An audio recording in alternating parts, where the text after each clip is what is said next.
നാമത്തിന് മഹത്വമുണ്ടാകട്ടെ. പരിശുദ്ധ അമ്മ പ്രത്യക്ഷപ്പെട്ട ഈ ആൾത്താരയിൽ ഈശോയുടെ നാമത്തെ മഹത്വപ്പെടുത്താൻ എനിക്ക് അനുഗ്രഹം നൽകിയതിന് പരിശുദ്ധ അമ്മയോട് ഞാൻ നന്ദി പറയുന്നു. എൻ്റെ പേര് ദീപ ജോയ്. ഞാൻ എറണാകുളത്ത് നിന്ന് വരുന്നു. 2022 ജനുവരി 1-ാം തീയതിയാണ് ഞാൻ ഉടമ്പടി എടുത്തത്. ഞാനൊരു നേഴ്സാണ്. അപ്പം എല്ലാവരെയും പോലെ തന്നെ OET എന്നൊരു വലിയൊരു സ്വപ്നത്തിന് വേണ്ടിയാണ് ഞാൻ ഉടമ്പടി എടുത്തത് തന്നെ. അന്ന് ഞാൻ ഉടമ്പടി എടുത്തു. അതിനുശേഷം ആദ്യമായിട്ട് എക്സാം അറ്റൻഡ് ചെയ്തു. എനിക്ക് റിക്വയർഡ് സ്കോർ കിട്ടിയില്ല. അതിനുശേഷം ഞാൻ പരിശുദ്ധ അമ്മയുടെ അടുത്ത് വന്നു. അമ്മ, ഞാൻ ഇനി എന്താണ് ചെയ്യേണ്ടതെന്ന് ഞാൻ ഇവിടെ വന്ന് പ്രാർത്ഥിച്ചു ഒരുപാട്. അതിനുശേഷം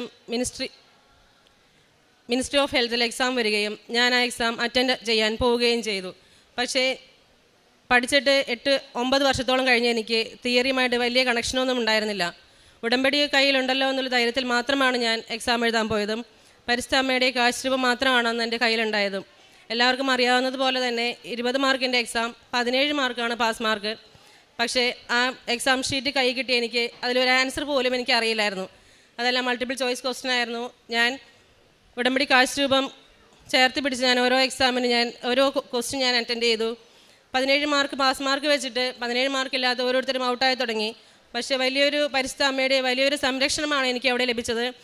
ജസ്റ്റ് എൻ്റെ എക്സാം പേപ്പർ വാല്യുവേഷൻ ചെയ്യുന്നതിന് ജസ്റ്റ് മുന്നായിട്ട് അവർ പാസ് മാർക്ക് കുറയ്ക്കുകയും ആ 17 എന്നുള്ളതിൽ നിന്ന് 10 ആക്കി കുറയ്ക്കുകയും എൻ്റെ പേപ്പർ എനിക്ക് കൈ കിട്ടുമ്പോൾ അതിൽ കറക്റ്റ് 10 മാർക്ക് മാത്രമാണ് ഉണ്ടായത്. എനിക്കറിയാം ഞാനതിൽ 17 മാർക്കിനുള്ളതോ 10 മാർക്കിനുള്ളതോ ഒന്നും ഞാൻ എഴുതിയിട്ടില്ല എന്നുള്ളത് നല്ല ഉറപ്പായിരുന്നു. പരിശുദ്ധ അമ്മയുടെ വലിയൊരു സംരക്ഷണത്തിലൂടെ ഞാൻ മിനിസ്ട്രി ഓഫ് ഹെൽത്തിൽ എക്സാം പാസ്സാവുകയും ആ വർഷം തന്നെ ഡിസംബർ 9-ാം തീയതി ഞാൻ പുറത്തേക്ക് പോവുകയും ചെയ്തു. അതിനുശേഷം അവിടെ ചെന്നിട്ട് പ്രൊമെട്രി എന്നൊരു എക്സാം ഉണ്ടായിരുന്നു. അപ്പോൾ ഞാൻ പോകുന്നതിന് മുന്നേ ഇവിടെ വന്ന് പരിശുദ്ധ അമ്മയോട് പ്രാർത്ഥിച്ചു. ഉടമ്പടി ഞാൻ ചേഞ്ച് ആക്കുകയും പ്രൊമെട്രി എക്സാമിൻ്റെ എനിക്ക് ആ നിയോഗം വെക്കാനായിട്ട് സാധിച്ചില്ല. ഞാൻ ആദ്യത്തെ ഉടമ്പടി നിയോഗമായിട്ട് ഇങ്ങനെ എഴുതി: പരിശുദ്ധ അമ്മയുടെ പ്രതീക്ഷീകരണത്തിൻ്റെ സാക്ഷിയായി എന്നെയും എൻ്റെ കുടുംബത്തെയും ഉയർത്തണമേ എന്ന് ഞാൻ ആദ്യം എഴുതി. പിന്നെ താഴത്തേക്ക് എൻ്റെ ഓരോ നിയോഗങ്ങൾ എഴുതി, OET എഴുതി. അപ്പോഴും ഞാൻ മാതാവിനോട് പ്രാർത്ഥിച്ചു. ഞാൻ ആഗ്രഹിച്ച വഴിയല്ല, പക്ഷേ പരിശുദ്ധ അമ്മ ഈശോയിലൂടെ തന്ന ആ ഒരു വഴി ഞാൻ തിരഞ്ഞെടുത്ത് ഞാൻ പോയി. അവിടെ ചെന്നു. പ്രൊമെട്രി എക്സാം വളരെ ബുദ്ധിമുട്ടായിരുന്ന എക്സാം ഞാൻ ഫസ്റ്റ് അറ്റംപ്റ്റിൽ തന്നെ നല്ല മാർക്കോടെ പാസ്സാവുകയും അതിന് പുറകെ തന്നെ ഞാൻ OET ഒന്നും കൂടെ ട്രൈ ചെയ്യാമെന്ന് കരുതി. അപ്പോൾ ഈ സമയങ്ങളിലെല്ലാം ഞാൻ ഉടമ്പടിയിലാണ്. പക്ഷേ ഓരോ ഉടമ്പടി ഓരോ വട്ടം പുതുക്കുമ്പോഴും അതിനകത്തുള്ള മിസ്റ്റേക്കുകൾ ഞാൻ കറക്ഷൻ ചെയ്യാൻ തുടങ്ങി. ഫസ്റ്റ് ഉടമ്പടി എടുത്തതിന് ശേഷം എഴുതിയ OET എക്സാമിൽ എനിക്ക് റിക്വയർഡ് സ്കോർ കിട്ടിയില്ല. ആ ഉടമ്പടിയിൽ എനിക്ക് ഒരുപാട് പോരായ്മകളുണ്ടായിരുന്നു. കാരണം കാരുണ്യപ്രവർത്തികൾ, പ്രാർത്ഥന, അതിലൊക്കെ ഒരുപാട് ലാഗ് വന്നു. അതെല്ലാം ഞാൻ പിന്നീടുള്ള ഉടമ്പടികളിൽ അത് ഞാൻ തിരുത്തി വന്നു. രണ്ടാമത്തെ എക്സാം എഴുതി എനിക്ക് അപ്പോഴും ഒരു റിക്വയർഡ് സ്കോർ ആയിട്ട് എനിക്ക് കിട്ടിയില്ല. മൂന്നാമതൊരു എക്സാം ഈ വർഷം ഞാൻ എഴുതാമെന്ന് വിചാരിച്ചു. അങ്ങനെ ഞാൻ ഈ 2024 മെയ് മാസത്തിലെ മാതാവിൻ്റെ വണക്ക മാസത്തിൽ ഞാൻ നിയോഗം വെക്കുകയും ഇനി ഞാൻ എക്സാം എഴുതുന്നത് അമ്മ തരുന്ന ഡേറ്റിലാണെന്ന് തന്നെ ഞാൻ ഉറച്ച് വിശ്വസിച്ച് ഞാൻ പ്രാർത്ഥിച്ചു. അങ്ങനെ മെയ് മാസം 21-ാം തീയതി എനിക്കൊരു സ്വപ്നത്തിലൊരു ദർശനം വരുവാണ്. അപ്പം ഇതുവരെ ഞാൻ മുന്നോട്ടുള്ള കലണ്ടറുകൾ, അതായത് മെയ് മാസമായി ജൂൺ, ജൂലൈ, ഓഗസ്റ്റ് ആ കലണ്ടറുകളൊന്നും ഞാൻ കണ്ടിട്ടേ ഇല്ല.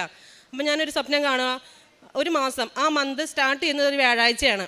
അപ്പോൾ ആ വീക്കിൽ ആകെ 3 ദിവസമേ ഉള്ളൂ. അപ്പോൾ ഞാൻ പെട്ടെന്ന് എനിക്കത് എന്താണെന്ന് മനസ്സിലായില്ല. പിന്നെ സെക്കൻഡ് ഡേ ഞാൻ ഡ്യൂട്ടിക്ക് വന്നപ്പോൾ എൻ്റെ ഫ്രണ്ട് എൻ്റെ അടുത്ത് പറഞ്ഞു, നീ എക്സാമിന് ഡേറ്റ് എടുക്ക്.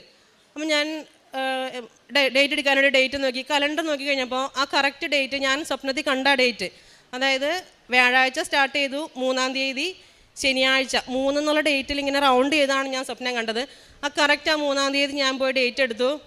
എല്ലാ തവണയും എക്സാം എഴുതുന്നതിൽ എക്സാം എഴുതുന്നവർക്കറിയാം, നമുക്ക് മന്തിൽ ഫസ്റ്റ് എക്സാം നമ്മൾ എഴുതാറില്ല. ഞാൻ എഴുതാറില്ല, കാരണം എനിക്ക് പേടിയാണ്, അത് ഇച്ചിരി ടഫാണെന്നാണ് പൊതുവേ ഒരു ധാരണ. പക്ഷേ എനിക്കത് പരിശുദ്ധ അമ്മ ഈശോയിൽ നിന്ന് വാങ്ങിത്തന്നൊരു ഡേറ്റായിട്ട് തന്നെ ഞാൻ കരുതി. ആ 3-ാമത്തെ ഡേറ്റിൽ ഞാൻ പോയി എക്സാം ഡേറ്റ് എടുത്തു. വളരെ ബുദ്ധിമുട്ടായിരുന്നു എക്സാം.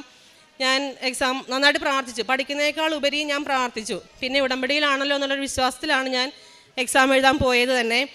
അപ്പോൾ ഉടമ്പടി കയ്യിലുണ്ട്, പക്ഷെ ഞാൻ പഠിക്കുന്നതിനേക്കാൾ ഒരു പിടി കൂടുതൽ പ്രാർത്ഥിക്കാൻ തുടങ്ങി. അങ്ങനെ ഞാൻ പരിശുദ്ധ അമ്മയോട് ഞാൻ പ്രാർത്ഥിക്കും, മാതാവേ, ഇത്തവണ ഞാൻ എക്സാം എഴുതുന്നത് എൻ്റെ വീട്ടിലെല്ലാവർക്കും അറിയാം എക്സാം എഴുതുന്നത്. അപ്പോൾ അവരൊന്നും സങ്കടപ്പെടാനൊരു അവസരം വരരുത്. ഒരു നെഗറ്റീവായിട്ട് റിസൾട്ട് ആണെങ്കിൽ ഞാൻ ആ റിസൾട്ട് വീട്ടിൽ പറയാൻ എനിക്ക് ബുദ്ധിമുട്ടാണ്. അതുകൊണ്ട് അമ്മ എൻ്റെ കൂടെ ഉണ്ടാവണം എന്ന് തന്നെ പ്രാർത്ഥിച്ച് തന്നെയാണ് ഞാൻ പോയതും. ഈ വർഷത്തെ 2024 ഒക്ടോബർ മാസത്തിലെ അഖണ്ഡ ജപമാലയിൽ ഞാൻ പങ്കുകൊള്ളാമെന്ന് ഞാൻ അമ്മയോട് ഞാൻ ഇവിടെ വന്ന് സാക്ഷ്യപ്പെടുത്താമെന്ന് ഞാൻ മുട്ടിപ്പായി പ്രാർത്ഥിച്ചു. പിന്നെ ഒരു കാര്യം കൂടി ഞാൻ മാതാവിനോട് പറയുമായിരുന്നു, അടുത്ത വർഷം എനിക്ക് എവിടെയായാലും ഒരു പള്ളി ഉള്ളിടത്ത് എനിക്കൊരു പരിശുദ്ധ കുർബാന കൂടുവാനും ക്രിസ്മസ് കൂടുവാനും പെസഹ കൂടുവാനുള്ള ഒരു അനുഗ്രഹം കൂടി ഞാൻ ചോദിച്ചിരുന്നു. അതുപോലെ തന്നെ ഞാൻ അമ്മ തന്ന ഡേറ്റ് ഓഗസ്റ്റ് 3-ാം തീയതി ഞാൻ എക്സാം എഴുതാനായിട്ട് പോയി. വളരെ ബുദ്ധിമുട്ടായിരുന്ന എക്സാം. ഞാൻ എക്സാം ഹോളിലേക്ക് പോയത് തന്നെ കാശ് പിടിച്ച് തൈലം വെച്ച് ഞാൻ കുരിശ് വരച്ച് എൻ്റെ ഒപ്പം എക്സാം എഴുതാൻ പോകുന്നവർക്ക് കൂടി ഞാൻ കുരിശ് വരച്ച് പ്രാർത്ഥിച്ച് ഓരോ മൊഡ്യൂൾ എക്സാം കഴിയുമ്പോഴും ആ എക്സാം ആൻസർ ഷീറ്റിൻ്റെ സൈഡിൽ ഞാൻ ഉപ്പ് വെച്ച് ഞാൻ പ്രാർത്ഥിച്ചാണ്, പ്രതീക്ഷീകരണ പ്രാർത്ഥന ചൊല്ലി വിശ്വാസ പ്രമാണം ചൊല്ലിയാണ് ഞാൻ ഷീറ്റ് ഞാൻ തിരിച്ചു കൊടുത്തത്. റീഡിങ്, ലിസണിങ് അങ്ങനെ തന്നെ. റൈറ്റിംഗ് പൊതുവേ എനിക്ക് കുറച്ച് ഓവർ കോൺഫിഡൻസ് ആയിരുന്നു. പക്ഷേ not by merit but by grace എന്ന് അച്ഛൻ പറയുന്നത് പോലെ തന്നെ എനിക്ക് ആ റൈറ്റിംഗ് ടാസ്ക് ഒന്ന് വായിച്ചെടുക്കാൻ തന്നെ ടൈം എടുത്തു. എൻ്റെ വലിയൊരു കോൺഫിഡൻസ് അവിടെ വലിയ ബിഗ് സീറോ ആയിട്ട് മാറി. ഞാൻ എൻ്റെ എക്സാം സ്പീക്കിങ്ങും അതുപോലെ തന്നെ പൊതുവേ ഈസിയാണെന്ന് കരുതി, അതും ബുദ്ധിമുട്ടായിരുന്നു. എല്ലാം ഞാൻ പരിശുദ്ധ അമ്മയിൽ തന്നെ വെച്ച് പ്രാർത്ഥിച്ചു. നന്നായി ഞാൻ പ്രാർത്ഥിക്കുകയും എന്നും പ്രതീക്ഷീകരണ പ്രാർത്ഥന 5:30 മണിക്കുള്ള പ്രതീക്ഷീകരണ പ്രാർത്ഥന ഞങ്ങൾക്ക് അവിടെ 3 മണിക്കാണ് തുടങ്ങുക. ഇവിടുത്തെ 5:30 എന്ന് പറയുമ്പോൾ ഞങ്ങൾക്ക് 3 മണി ടൈമിലാണ്. ഞാൻ ആ സമയത്ത് തന്നെ എന്നും പ്രാർത്ഥിക്കുകയും ഇതൊരു പ്രത്യേക നിയോഗമായിട്ട് വെച്ച് ഞാൻ പ്രാർത്ഥിച്ചു. റിസൾട്ട് വന്നു. ഒരു ചൊവ്വാഴ്ച ഇതുപോലെ തന്നെ അച്ഛൻ്റെ എല്ലാ ധ്യാനങ്ങളും ഞാൻ ലൈവായിട്ട് തന്നെയാണ് കൂടാറ്. അതെനിക്ക് വലിയൊരു ദൈവാനുഗ്രഹമാണ്.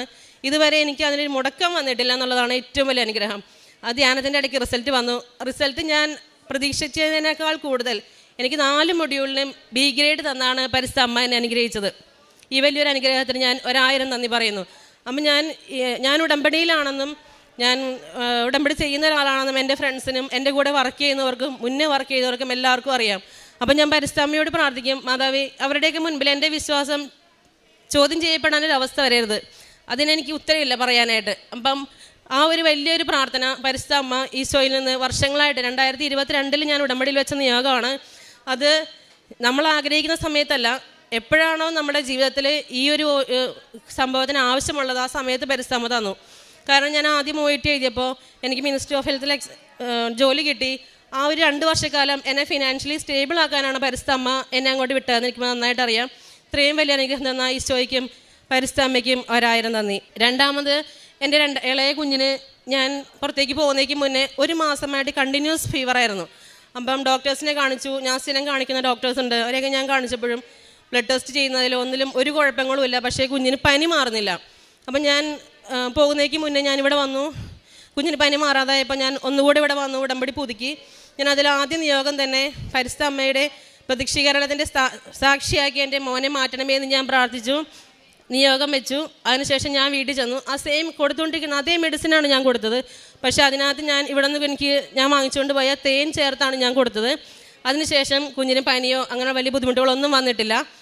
അപ്പോൾ ഞാൻ പുറത്തേക്ക് പോകുമ്പോൾ ഞാൻ മാതാവിനോട് പ്രാർത്ഥിക്കും, എൻ്റെ മാതാവേ, ഞാൻ പോയി കഴിഞ്ഞാൽ നമുക്കറിയാം അമ്മമാരൊക്കെ പുറത്തേക്ക് പോയി കഴിഞ്ഞാൽ നമ്മളൊരുപാട് സഫർ ചെയ്യുന്നവരാണ്. അതിനേക്കാൾ കൂടുതൽ വീട്ടിലുള്ളവർ സഫർ ചെയ്യണം. അപ്പം ഞാൻ ഈശോയോട് പ്രാർത്ഥിക്കും. എൻ്റെ പാരൻസിൻ്റെ അടുത്താണ് എൻ്റെ കുഞ്ഞുങ്ങൾ നിൽക്കുക, 2 പേരും. ഒരു ദിവസം പോലും കുഞ്ഞുങ്ങൾക്കൊരു ബുദ്ധിമുട്ടായിട്ട് ഒരു ഹോസ്പിറ്റലിൽ പോകാൻ ഇടവരുത്തരുതേ എന്ന് ഞാൻ പ്രാർത്ഥിക്കുമായിരുന്നു. പരിശുദ്ധ അമ്മയുടെ നീലമേലെങ്കിൽ പൊതിഞ്ഞ് അവരെ സംരക്ഷിക്കണമേ എന്ന് തന്നെയാണ് ഞാൻ പ്രാർത്ഥിച്ചിരുന്നത്. വലിയൊരു ദൈവാനുഗ്രഹം പോലെ ചെറിയ എന്തെങ്കിലും ചുമയോ ജലദോഷമോ വരുന്നല്ലാതെ ഇതുവരെ കാത്തു സംരക്ഷിച്ച പരിശുദ്ധ അമ്മയ്ക്കും ഈശോയ്ക്കും 1000 നന്ദി. പിന്നെ വേറൊരു സാക്ഷ്യം എന്ന് പറഞ്ഞു കഴിഞ്ഞാൽ എൻ്റെ പപ്പയ്ക്ക് ഒരു മെഡിക്കൽ സ്റ്റോർ ഉണ്ട്. അപ്പോൾ എന്നും അവിടെ ഒരു രൂപത്തിൽ തിരുഹൃദയനാഥൻ്റെ രൂപവും മാതാവിൻ്റെ രൂപവും വെച്ചിട്ട് പപ്പ എന്നും തിരി കത്തിക്കുന്ന ഒരാളാണ്. അപ്പോൾ തിരി കത്തിച്ച ഒരു ദിവസം മെഴുകുതിരി കത്തിച്ചിട്ട് അത് കെടുത്താൻ വിട്ടുപോയി.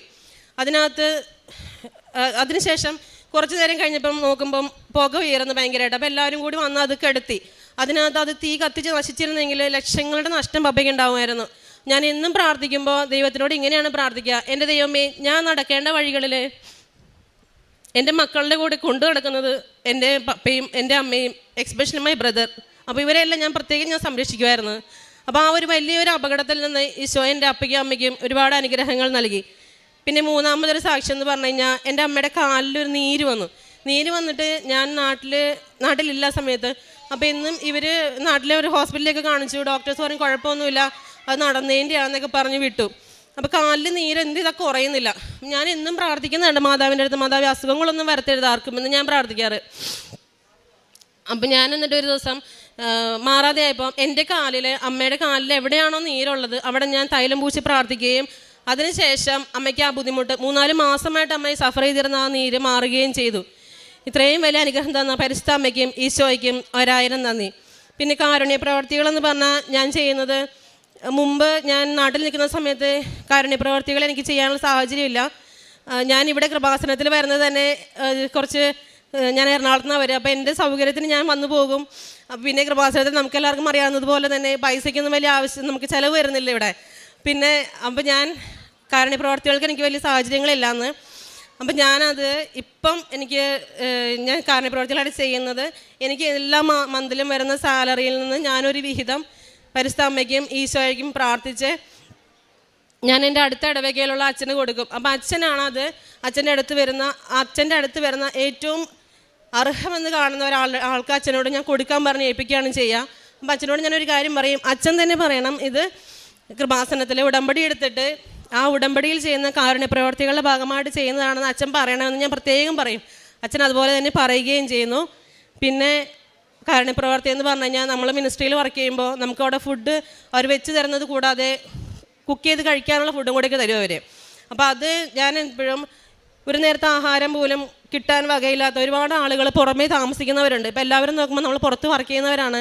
അപ്പം ഫുഡിന് പോലും വകയില്ലാത്ത ആളുകളുടെ കയ്യിൽ ഞാനത് എത്തിക്കാനായിട്ട് പ്രത്യേകം ശ്രദ്ധിക്കും.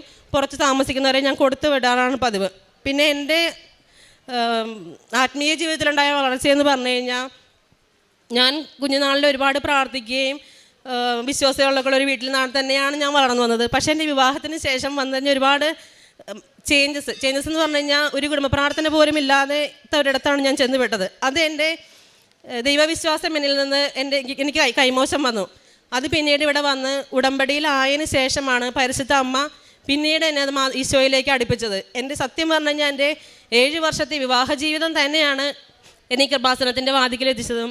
വർഷങ്ങൾക്ക് മുന്നേ പുറത്തേക്ക് പോകണം ഞാൻ ആഗ്രഹിച്ചിരുന്ന എൻ്റെ ലൈഫിൽ എപ്പോഴാണോ ഞാൻ പുറത്തേക്ക് പോകേണ്ടത് എന്നുള്ള ടൈം തന്നെ തീരുമാനിച്ച് പരിശുദ്ധ അമ്മേനെ പറഞ്ഞു വിടുകയും, ഞാൻ പോകുന്ന ഓരോ ഇടങ്ങളിലും എൻ്റെ കൂടെ ഇന്നും ദൈവത്തിൻ്റെ സാന്നിധ്യമുണ്ടെന്ന് തന്നെയാണ് എൻ്റെ വിശ്വാസവും. ഇത്രയും വലിയ അനുഗ്രഹങ്ങൾ തന്ന ഈശോയ്ക്കും പരിശുദ്ധ അമ്മയ്ക്കും 1000 നന്ദി.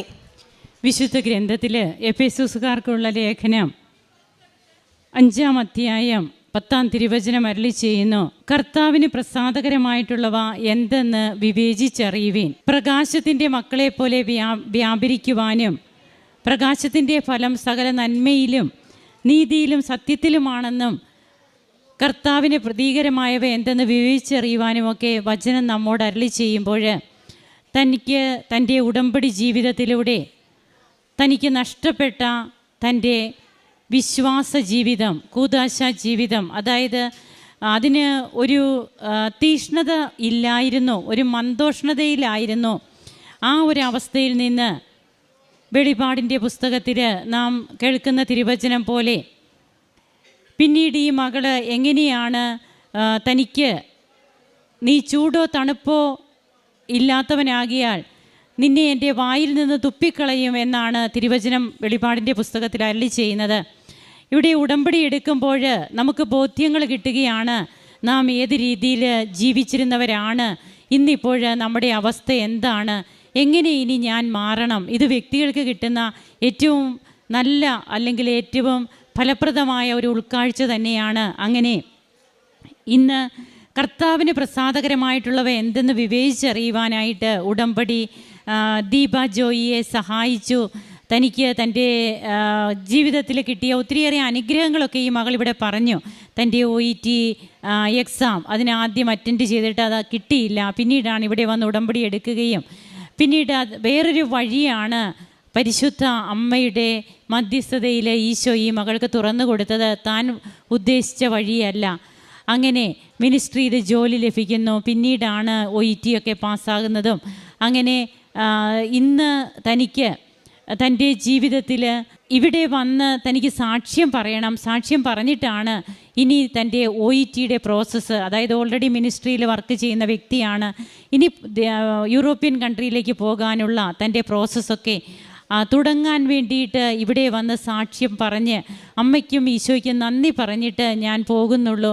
അതുപോലെ ജപമാല റാലിയിൽ ഒക്കെ പങ്കെടുത്തതിൻ്റെ പങ്കെടുക്കാനുണ്ടായതിൻ്റെ തീഷ്ണത, അതിനൊക്കെ വേണ്ടിയിട്ട് സ്വയം എങ്ങനെയാണ് റിസ്ക് എടുത്ത് ഇവിടെ വരാനുണ്ടായ സാഹചര്യങ്ങൾ, ഈ വർഷത്തെയും ജപമാല റാലിയിൽ ഒത്തിരിയേറെ മക്കൾ പങ്കെടുത്തു. നാം ഓരോരുത്തരും അതിൽ പങ്കെടുത്തവരാണ്. ഈ ജപമാല റാലിയുടെയൊക്കെ കിട്ടുന്ന കൃപകൾ ഇനി വർഷം മുഴുവനും ഇങ്ങനെ പറഞ്ഞുകൊണ്ടിരിക്കുകയാണ് ഓരോ മക്കളും വന്ന്. അങ്ങനെ തൻ്റെ ആത്മീയ ജീവിതം, തൻ്റെ കാരുണ്യ പ്രവർത്തനങ്ങൾ, പ്രേക്ഷിത പ്രവർത്തനം ഇതുവഴിയായിട്ട് ദൈവസ്നേഹം തന്നിൽ എങ്ങനെ കൂടുതലായിട്ട് വളർന്നു.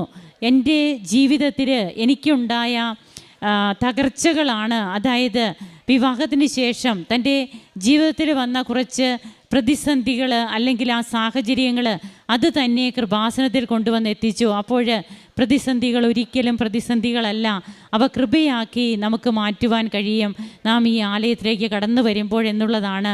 അങ്ങനെ ഇന്ന് ഈശോയ്ക്കും അമ്മയ്ക്കും ഈ മകൾ നന്ദി പറയുമ്പോൾ നമുക്കും കരങ്ങളടിച്ച് ദൈവത്തെ ആരാധിക്കാം.